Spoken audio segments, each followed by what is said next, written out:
ठीक है, तो बेसिकली इसका जो है ना पर यूनिट हमारे पास कितना आएगा 6.286, ठीक है 6.286 आ जाएगा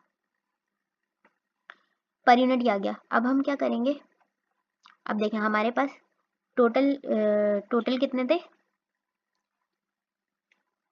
टोटल यूनिट जो आए थे वो हमारे पास थे 30, 20 और 70 यूनिट्स थे, 70 यूनिट्स टोटल थे।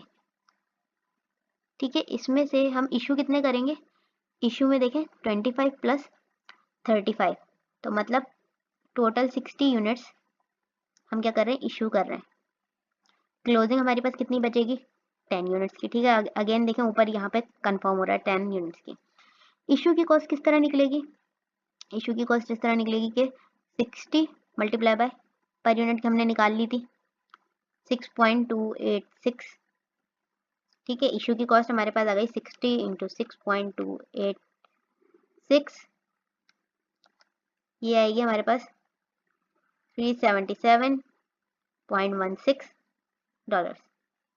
इसी तरह क्लोजिंग, ठीक है ये टोटल इशू की है, और जो हमारे पास क्लोजिंग की जो आएगी, क्लोजिंग की वैल्यू आ जाएगी वो कितनी आएगी 10 इंटू 6.286, तो ये आ जाएगी हमारे पास 10 मल्टीप्लाई बाय 6.286 को हम लोग, इसकी वैल्यू आएगी हमारे पास 62.86।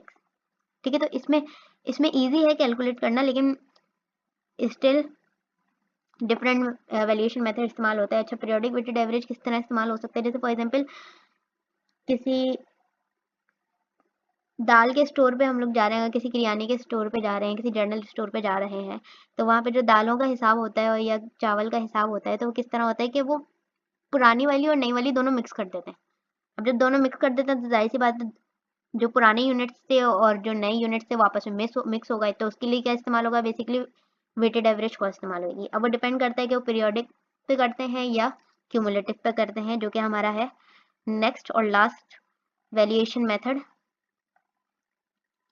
वेट, क्यूमुलेटिव निकल गया, क्यूमुलेटिव ये रहा। ठीक है, क्यूमुलेटिव में बेसिकली क्या होता है, वेटेड एवरेज जो होता है हमारा, ठीक है क्यूमुलेटिव वेटेड एवरेज क्या होता है कि कैलकुलेट करता है average cost per unit every time a new material receipt occur.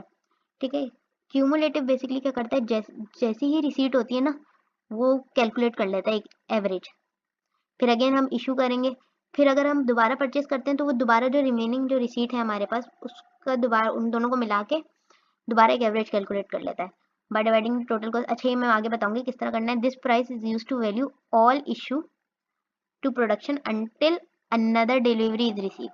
The closing inventory is valued using the most recently calculated weighted average price. ठीक है, अब ये बेसिकली मैं आपको बताती हूँ किस तरह करना है।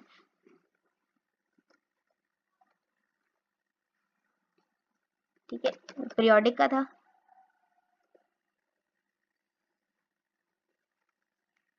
क्यूमुलेटिव का ही मैं आपको समझाती हूँ किस तरह करना है। क्यूमुलेटिव के लिए आप क्या करें, अगेन टी अकाउंट बना लें। पीरियोडिक में तो ये था कि हमारे पास फॉर्मूला था, ठीक है ना, तो हमें इतना इशू नहीं हो रहा था, लेकिन क्यूमुलेटिव फीफो और लीफो के लिए आप लोग टेबल जरूर बनाएगा। ठीक है, एक साइड पे रिसीट है और एक साइड पे हमारे पास इश्यूज आ जाते हैं। ठीक है, अगेन अब तो याद ही हो जाना चाहिए कि फर्स्ट मे को ओपनिंग थी, ओपनिंग हमारे पास 20 यूनिट्स की थी, मल्टीप्लाई बाय 5 टोटल 100 की थी।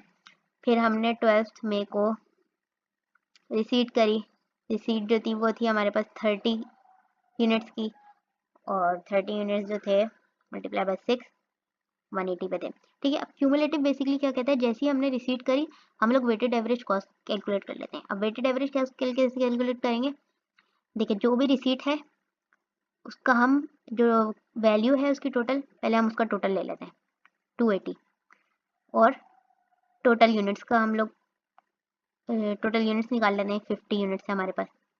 ठीक है, अब हम वेट पर यूनिट कैसे निकालेंगे, total cost divided by total unit. तो 280 को अगर हम डिवाइड करेंगे 50 से तो हमारे पास पर यूनिट प्राइस आएगी 5.6। ठीक है, अब हमारे लिए ये वाली जो प्राइस है ये इररेलेवेंट हो गई है। अब हम जब भी इशू करेंगे तो किस प्राइस पे करेंगे, इस प्राइस पे इशू करेंगे। ठीक है, तो हमने इशू किया था पिछले उसमें, इशू किया था हमने 13 मई को, इशू किया था कितने, 25 यूनिट्स। ठीक है, अब इसमें ये नहीं है कि हमारे पास जो है ना कोई हमें पहले कोई यूनिट उठाने या बाद वाले कोई यूनिट उठाने, एवरेज आउट हो गए। ठीक है, जैसे दाल आपस में मिक्स हो गई थी, दाल और चावल मिक्स हो गए थे पुराने और नए, तो इसी तरह यहाँ पे भी जो है ना यूनिट्स मिक्स हो गए। ठीक है, तो अब हम 50 में से 25 यूनिट्स उठा लेंगे। 25 उसको हम वैल्यू करेंगे किस पे, जो हमने पर यूनिट प्राइस कैलकुलेट करी है वेटेड एवरेज की, 5.6 इक्वल्स टू 25 इंटू 5.6, ये आ गया हमारे पास 140। ठीक है, रिमेनिंग बैलेंसिंग फिगर हमारे पास इधर कितनी आएगी, बैलेंसिंग फिगर आ जाएगी हमारे पास 25 यूनिट्स हमारे पास बचे कितने पे, 5.6 पे, उनकी कॉस्ट कितनी आएगी 140। फिर हमने अगेन रिसीट करी थी 20 मई को, रिसीट करी थी कितनी, 20 यूनिट्स की करी थी, आई थिंक 20 यूनिट्स की करी थी। ठीक है, 20 यूनिट्स की हमने रिसीट कर दी, कितने पे, टोटल इसकी प्राइस थी 160, मतलब पर यूनिट हमारे पास 8 आ गया था। अब देखें जैसी ही रिसीट हुई क्यूमुलेटिव क्या करेगा, दोबारा से कैलकुलेट कर लेगा पर यूनिट प्राइस। ठीक है ना, उधर भी क्या हुआ था, जब हमारे पास टोटल रिसीट के बाद जैसे हुआ था, मतलब जब जब रिसीट होगी वैसे वैसे पर यूनिट कॉस्ट भी चेंज होती रहेगी, दोबारा कैलकुलेट करना है। अब अगेन मैं क्या करूँगी, नई पर यूनिट प्राइस निकालूंगी। नई पर यूनिट प्राइस कैसे निकालूंगी, इन सबको ऐड करा देंगे, टोटल 140 प्लस 160, तो हमारे पास आ गया टोटल कॉस्ट 300 और टोटल यूनिट हमारे पास कितने आ गए 45। तो हम क्या करेंगे बेसिकली, टोटल कॉस्ट जो कि है 300 उसको डिवाइड करा देंगे 45 यूनिट से, टोटल यूनिट से, तो हमारे पास जो आएगा पर यूनिट कॉस्ट आएगी वो आएगी 6.667। ठीक है, आगे काफ़ी सारी है, मैंने राउंड ऑफ करा हुआ है थोड़ा सा। फिर इसके बाद इन्होंने कहा था कि आपने इशू करना है। अच्छा, अब हमारे लिए अगेन ये वाली और ये वाली प्राइस इररेलेवेंट हो गई है।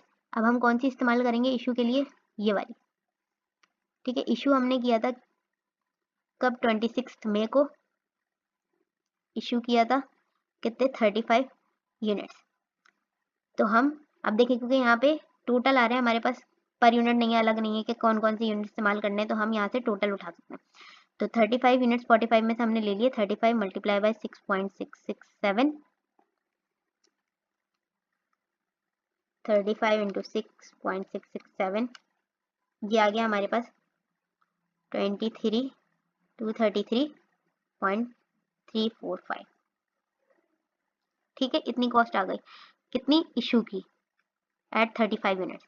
इसके बाद हमारे पास जो बचती है वो बचती है क्लोजिंग इन्वेंट्री। अच्छा, 45 में 35 यूनिट्स हमने सेल आउट कर दिए, 35 यूनिट सेल आउट कर दिए, तो हमारे पास क्लोजिंग जो बचेंगे वो कितने बचेंगे, 10 यूनिट्स मल्टीप्लाई बाय जो प्राइस कितनी थी। अब क्योंकि हमारे पास रिसीट नहीं हुई हुई है तो ये बैलेंसिंग फिगर जो है वो हम उसी पर यूनिट पे कैलकुलेट कर लेंगे जो प्रीवियस था, 66.67। ठीक है, ये क्लोजिंग की आ गई हमारे पास। अच्छा, अब इसके लिए एक बहुत इंपॉर्टेंट चार्ट है, वो चार्ट याद करना बहुत ज़रूरी है। ठीक है, चार्ट मैं आपको नीचे दिखा देती हूँ, ये वाला चार्ट है। ठीक है, तो काफ़ी इंपॉर्टेंट टेबल है, अगर इसमें आपने इसको समझ लिया तो आपको थ्योरेटिकल सवाल जो है ना वो सॉल्व करने में मुश्किल नहीं होगी। ठीक है, फॉर एग्जाम्पल हम लोग अज्यूम कर लेते हैं, ठीक है, ये सारे यहाँ पे हमारे पास कॉस्ट में आएगी। सेल हम लोग अज्यूम कर लेते हैं कि हमने सेल करी है 1000 की। ठीक है, सब में सेम रख लेते हैं इसको। ठीक है, अच्छा, फीफो में जो हमारे पास ओपनिंग इन्वेंट्री थी, फीफो लीफो क्यूमुलेटिव पीरियोडिक, वो अगर सॉल्व किया हो, ठीक है, जो आपने अपना सोल्यूशन किया है वो आप उसको अपने पास रखते हुए इसको देखेगा कि किस तरह करना है इसको। ये ओपनिंग जो थी वो सब में $100 की थी, सब में सेम है, $100 $100 $100। ठीक है, टोटल परचेज मैंने आपको बताई थी, टोटल परचेज किस तरह निकालते हैं, जितनी भी रिसीट है उनकी कॉस्ट निकाल के उन सबको ऐड करा देंगे, टोटल परचेज आ जाएगी।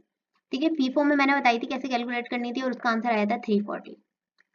लीफो में भी 340 ही है, इसी तरह क्यूमुलेटिव में भी 340 ही है, पीरियोडिक में भी 340 ही है। क्लोजिंग अलबत्ता हमारे पास डिफरेंट थी, क्लोजिंग हमारे पास फीफो में जो थी वो थी 80 की 80। लीफो में हमारे पास जो क्लोजिंग आई थी वो आई थी हमारे पास $50 की। क्यूमुलेटिव में हमारे पास जो क्लोजिंग आई थी वो आई थी 67 की। ठीक है, 66.67 थी।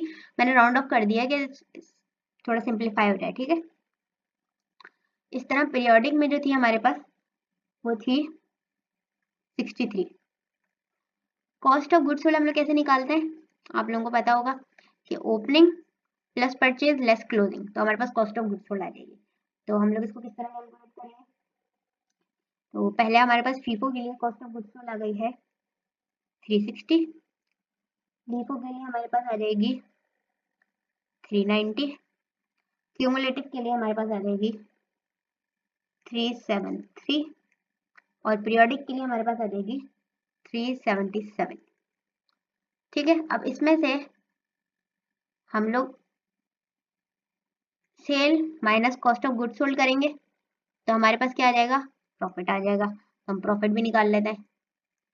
ठीक है, तो सेल हमारे पास 1000 की है, तो 1000 में से फीफो के लिए पहले हम लोग माइनस करेंगे कॉस्ट ऑफ गुड्स सोल्ड जो कि आएगा 360, तो हमारे पास आंसर आएगा, प्रॉफिट आएगा हमारे पास 640 का।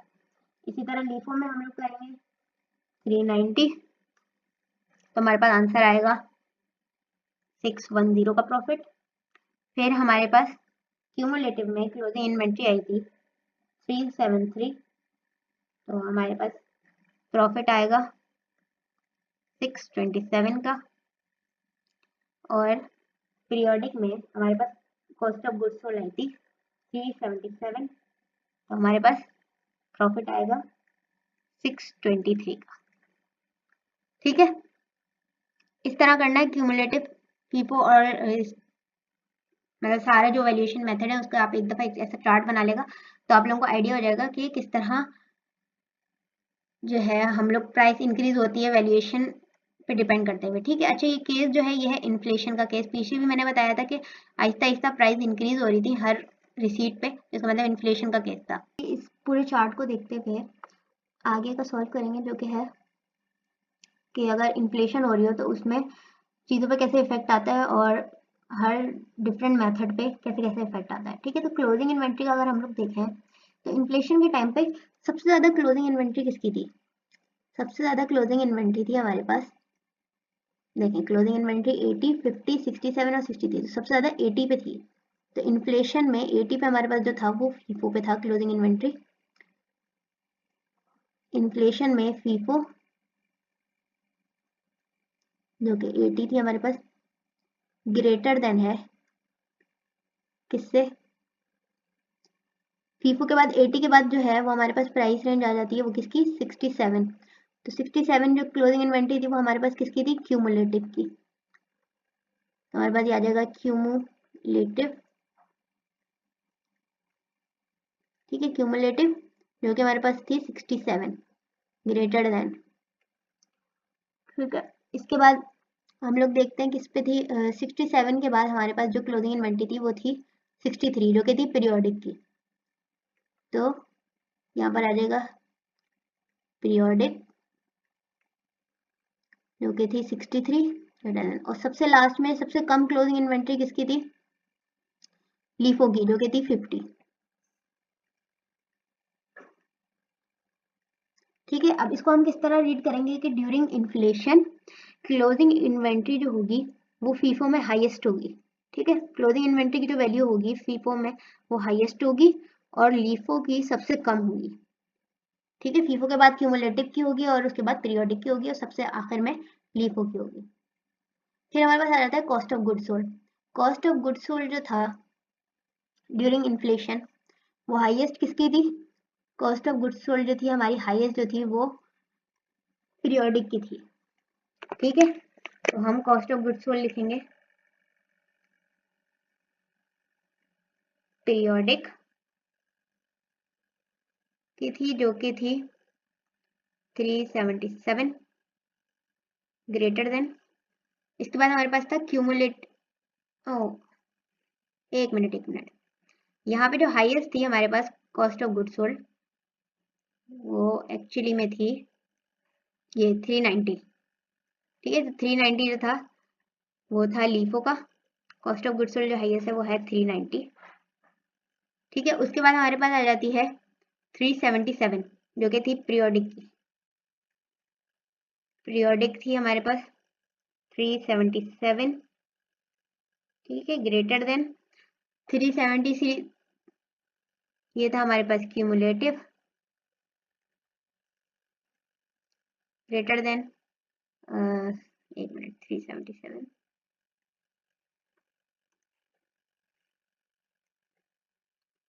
377। ठीक है, ग्रेटर देन सबसे कम किस में आई थी हमारे पास cost of goods sold, FIFO में, जो कि है 360। ठीक है, अब हम इसको किस तरह पढ़ेंगे कॉस्ट ऑफ गुड्स सोल्ड का, कि ड्यूरिंग इन्फ्लेशन लीफो की जो कॉस्ट ऑफ गुड्स सोल्ड होती है वो सबसे ज्यादा होती है as compare to periodic, cumulative और फीफो। फीफो की इन्फ्लेशन में कॉस्ट ऑफ गुड्स सोल्ड सबसे कम होती है। ठीक है, फिर हम बात कर लेते हैं प्रॉफिट की। प्रॉफिट हाईएस्ट किस में आया है, प्रॉफिट हाईएस्ट जो आया है वो हमारे पास 640 आया है, तो फीफो में प्रॉफिट हाईएस्ट है। फीफो 640 ग्रेटर देन 640 के बाद हमारे पास आ जाता है 627। 627 जो था वो हमारे पास था क्यूमुलेटिव का। ठीक है, क्यूमुलेटिव ग्रेटर देन, फिर हमारे पास आता है 623 का प्रॉफिट था, ये था हमारे पास पीरियोडिक का, ग्रेटर देन। ठीक है, 623। फिर सबसे कम किसका प्रॉफिट आया था, लीफो का। ठीक है, लीफो का आएगा जो कि हमारे पास 610। ठीक है, अब हम इसको इस तरह रीड करेंगे कि प्रॉफिट जो है वो सबसे ज्यादा ड्यूरिंग इन्फ्लेशन, प्रॉफिट जो हमने सबसे ज्यादा अर्न किया है वो किया है फीफो मेथड से, और लीफो मेथड से सबसे कम प्रॉफिट हमें मिला है। ठीक है, अब इसको क्योंकि ये थोड़ा सा लग रहा होगा कि डिफिकल्ट है, हम इसको कैसे याद करेंगे, तो मैं इसको समझाती हूँ आप लोग किस तरह याद कर सकते हैं। देखें, इसमें जो एक चीज है वो ये चीज समझनी है आपको कि हमारे पास जब क्लोजिंग इन्वेंट्री, यहाँ पे पॉइंट यहाँ पे लिख देते हैं,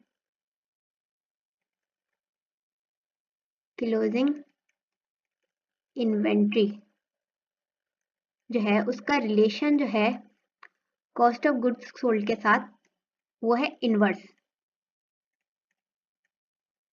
ठीक है, और क्लोजिंग इन्वेंट्री का रिलेशन जो प्रॉफिट के साथ है वो है डायरेक्ट। मतलब कहने का मतलब ये कि अगर क्लोजिंग इन्वेंट्री इंक्रीज होती है तो कॉस्ट ऑफ गुड्स सोल्ड क्या होगी, डिक्रीज हो जाएगी। ठीक है, क्लोजिंग इन्वेंट्री अगर इधर इंक्रीज होगी तो प्रॉफिट से रिलेशन डायरेक्ट है तो प्रॉफिट भी इंक्रीज हो जाएगा। ठीक है, अब इसको मैं आपको कैसे दिखाती हूँ, इधर इधर देखें, फीफो में क्लोजिंग इन्वेंट्री हमारे पास जो थी वो थी $80 की, तो कॉस्ट ऑफ गुड्स सोल्ड हमारे पास कितनी आई, 360। अगर यही चीज हम लीफो में देखें, देखिए क्लोजिंग इन्वेंट्री डिक्रीज हुई है तो हमारे पास कॉस्ट ऑफ गुड्स सोल्ड क्या हो गई, इंक्रीज हो गई। तो यहाँ पे देखें कैसे हो रहा है, क्लोजिंग जो है ज्यादा है तो कॉस्ट ऑफ गुड्स सोल्ड कम है, क्लोजिंग कम है तो कॉस्ट ऑफ गुड्स सोल्ड ज्यादा है। अब इसका डायरेक्ट रिलेशन किस तरह देखेंगे, क्लोजिंग ज्यादा है, देखें प्रॉफिट भी सबसे ज्यादा किसका आया था, फीफो का, और क्लोजिंग अगर कम है तो देखें प्रॉफिट भी कम आया था। ठीक है, क्लोजिंग कम होगी तो प्रॉफिट भी कम हो जाएगा, क्लोजिंग ज्यादा होगी तो प्रॉफिट ज्यादा हो जाएगा। क्लोजिंग अगर ज्यादा होगी तो कॉस्ट ऑफ गुड्स सोल्ड कम हो जाएगा, और क्लोजिंग ज्यादा होगी, क्लोजिंग कम होगी तो कॉस्ट ऑफ गुड्स सोल्ड ज्यादा हो जाएगा। ठीक है, कॉस्ट ऑफ गुड्स सोल्ड और क्लोजिंग का इनवर्स रिलेशन है, मतलब एक बढ़ेगा तो दूसरा कम हो जाएगा, और क्लोजिंग और प्रॉफिट का डायरेक्ट रिलेशन है, अगर एक बढ़ेगा तो दूसरा भी बढ़ जाएगा। ठीक है, तो जो क्लोजिंग, अगर आप एक जो है ना क्लोजिंग इन्वेंट्री का अगर आप याद कर लें या आप प्रॉफिट का याद कर लें, तो प्रॉफिट और क्लोजिंग इन्वेंट्री का क्योंकि डायरेक्ट रिलेशन है तो आपको एक ही इसमें याद करना पड़ेगा। ठीक है, तो अगर इसको मैं दिखा दूं कि क्लोजिंग इन्वेंट्री का और प्रॉफिट का देखिए सेम है, सेम सिचुएशन है इन्फ्लेशन में, कि फीफो ग्रेटर है क्यूमुलेटिव से, पीरियोडिक से, और लास्ट में लीफो आ रहा है, और देखें इधर प्रॉफिट का भी सेम है, फीफो, क्यूमुलेटिव, पीरियोडिक और सबसे लास्ट में डीफो आ रहा है। आपने एक याद कर लिया, क्लोजिंग इन्वेंट्री का याद कर लिया, आपको प्रॉफिट का याद हो जाएगा। उसका उल्टा करेंगे तो कॉस्ट ऑफ गुड्स सोल्ड हो जाएगा। कॉस्ट ऑफ गुड्स सोल्ड में क्या हुआ था, देखिए कॉस्ट ऑफ गुड्स सोल्ड में लीफो, पीरियोडिक, क्यूमुलेटिव और फीफो, ठीक है, रिवर्स हुआ पैटर्न। ठीक है, तो आई होप यहाँ तक आपको समझ आया होगा। अगर कोई आपको कोई क्वेरी है, कोई कहीं पे इशू आ रहा है या कोई टॉपिक आपको समझ नहीं आया है तो आप उसको कमेंट ज़रूर कीजिएगा। वैसे तो आप प्रैक्टिस करेंगे तो आप लोगों को समझ आ जाएगा। ठीक है, तो आज तक के लिए बस इतना ही, यहाँ तक ख़त्म करते हैं हम अपना लेक्चर।